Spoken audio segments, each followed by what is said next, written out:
When you think of space and the world beyond, chances are you think of the phenomenon that are stars and black holes. However, many of us do not know how these stars or black holes are formed or created. Today, we are going to learn more about how these phenomenons are created and the potential that these marvels bring. Stars are enormous balls of incandescent gas, powered by nuclear fusion reactions in their cores. Stars are created from clouds of gas and dust that contract under its own gravity. As gravity releases, the contracting central material heats up, balancing outward radiation and inward gravity pressure. The star becomes a main sequence star and generates fusion reactions.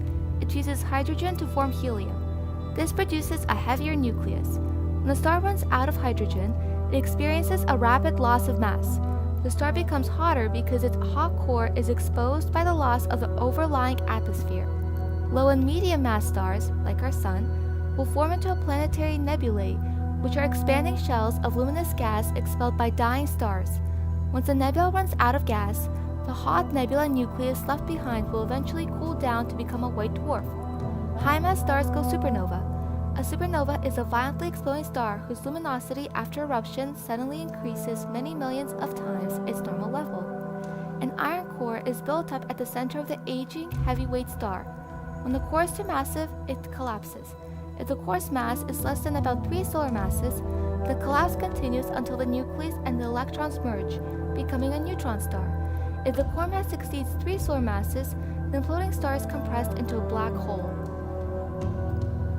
Stars create energy by turning hydrogen into helium. This produces heat, light, UV rays, and other forms of radiation. Stars are divided into 7 spectral classes according to color, size, and luminosity.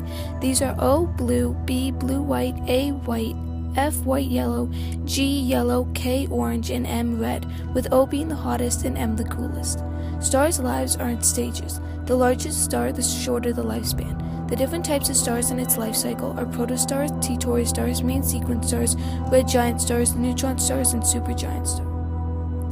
Black holes are formed from large dying stars.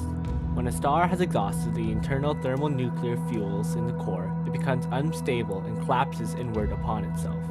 The weight of the matter falling in from all sides compresses the dying star to a point of zero volume and infinite density called the singularity. The first black hole was discovered in 1971. Albert Einstein first predicted black holes in 1916 with his general theory of relativity. This theory stated that the laws of physics are the same for all non-accelerating observers, and that the speed of light in a vacuum was independent of the motion of all observers. Essentially, events that occur at the same time for one observer could occur at different times for another.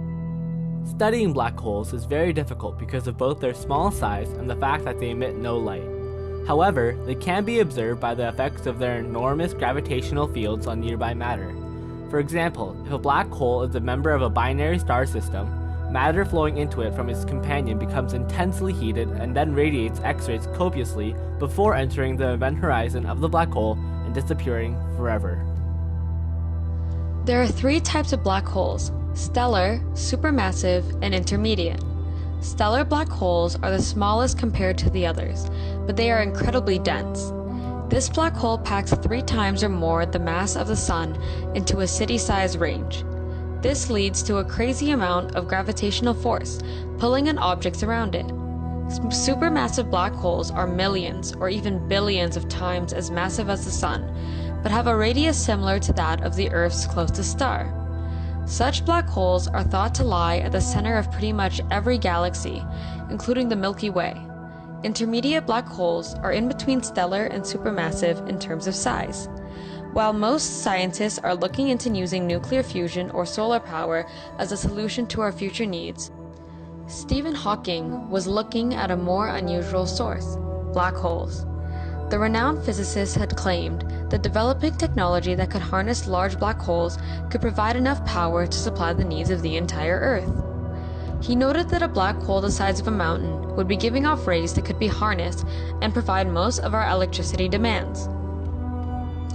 We hope you learned a little bit more about space, stars, and black holes.